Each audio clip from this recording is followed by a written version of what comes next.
ஜம் ஆன்மீக அன்பர்களுக்கு வணக்கம். கார்த்திகை மாதம் என்றதுமே அனைவரது நினைவிற்கு வருவது சபரிமலை ஐயப்பனும் மாலை அணிவதும் தான். இந்தியாவில் உள்ள ஐயப்ப பக்தர்கள் ஐயப்பனுக்காக மாலை அணிந்து பக்தியுடன் ஐயப்பன் நாமத்தை சொல்லி கடுமையான விரதம் அனுசரிப்பார்கள். இப்படி மாலை அணிபவர்கள் கடைபிடிக்க வேண்டிய விரத முறைகள் இருக்கின்றது. அவை என்னென்ன என்பதை தெரிந்து கொள்ளலாம் வாருங்கள். சபரிமலை செல்ல விரும்புபவர்கள் கார்த்திகை மாதம் முதல் நாள் அல்லது கார்த்திகை 19ஆம் தேதிக்குள் ஒரு நாளில் மாலை அணிய வேண்டும். கார்த்திகை முதல் நாளில் மாலை அணிபவர்கள் நல்ல நாள் பார்க்க வேண்டிய அவசியம் இல்லை. ஆனால் அதற்கு பின்னர் அணிபவர்கள் நல்ல நாள் பார்க்க வேண்டும். குறைந்தது 41 நாட்கள் விரதம் இருக்க வேண்டும்.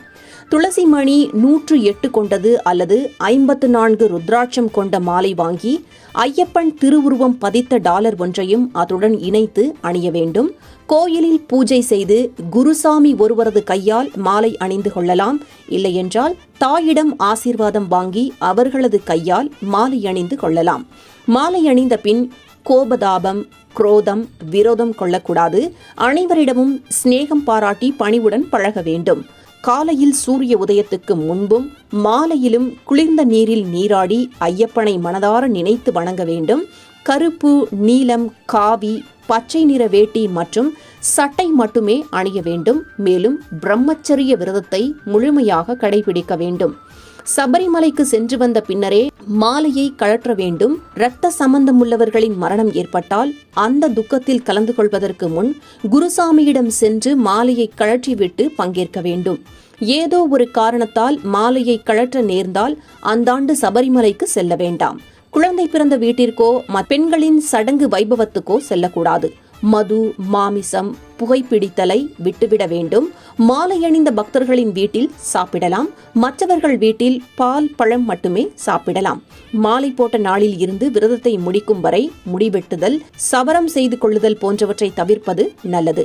தரையில் ஜமுக்காலம் ஒன்றை விரித்து படுக்க வேண்டும். மெத்தை, தலையணை பயன்படுத்தக்கூடாது. மற்றவர்களுடன் சாந்தமாக பழக வேண்டும். பிறர் மனம் புண்படும்படி பேசக்கூடாது. அதேபோல பேச்சை குறைத்து மௌனத்தை கடைபிடிக்க வேண்டும். விரத சமயத்தில் மாலை அணிந்தவர்களுக்கு துன்பங்கள் ஏற்படும் என்பதும் சோதனைகளுக்கு உள்ளாவார்கள் என்பதும் தவறான கருத்துக்கள். கன்னிச்சாமிகள் தங்களின் வசதிக்கு ஏற்ப வீடுகளில் பூஜைகள் நடத்தி ஐயப்பன்மார்களுக்கும் மற்றவர்களுக்கும் அன்னதானம் வழங்கலாம். ஒருவேளை கழுத்தில் அணிந்திருக்கின்ற மாலை தவறுதலாக அருந்து போக நேரிட்டால் அதை சரி செய்து அணிந்து கொள்ளலாம். மாலை அருந்துவிட்டதே என்ற மனசஞ்சலம் அடைய தேவையில்லை. மற்றவர்களிடம் பேசும் போது சாமி சரணம் என தொடங்கி விடை பெறும் பொழுது சாமி சரணம் என கூற வேண்டும். இருமுடி கட்டு பூஜை குருசாமி இடத்திலோ கோவில்களிலோ அல்லது வீட்டிலோ வைத்து நடத்த வேண்டும். சபரிமலை பயணம் புறப்படுகையில் யாரிடமும் போய் வருகிறேன் என்று கூறக்கூடாது. பம்பை நதியில் நீராடும் பொழுது மறைந்த தமது முன்னோர்களை நினைத்து அவர்களுக்கு ஈமக்கடன்களை செய்து நீராட வேண்டும். யாத்திரை முடிந்து வீடு திரும்பியதும் ஐயப்பனின் அருட்பிரசாத கட்டினை தலையில் ஏந்தியபடியே வீட்டு வாசல் படியில் விடலை தேங்காய் அடித்து வீட்டினுள் நுழைய வேண்டும். வீட்டில் பூஜையறையில் பூஜை செய்து கட்டினை பிரித்து பிரசாதங்களை விநியோகம் செய்ய வேண்டும். மாலையை கழற்றும் போது குருசாமி சொல்லும் மந்திரத்தை கூறி மாலையை சந்தனத்தில் நனைத்து ஐயப்பன் திருவுருவ படத்திற்கு முன்னால் வைக்க வேண்டும்.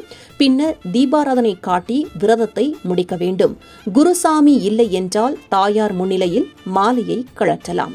சுவாமியே சரணம் ஐயப்பா.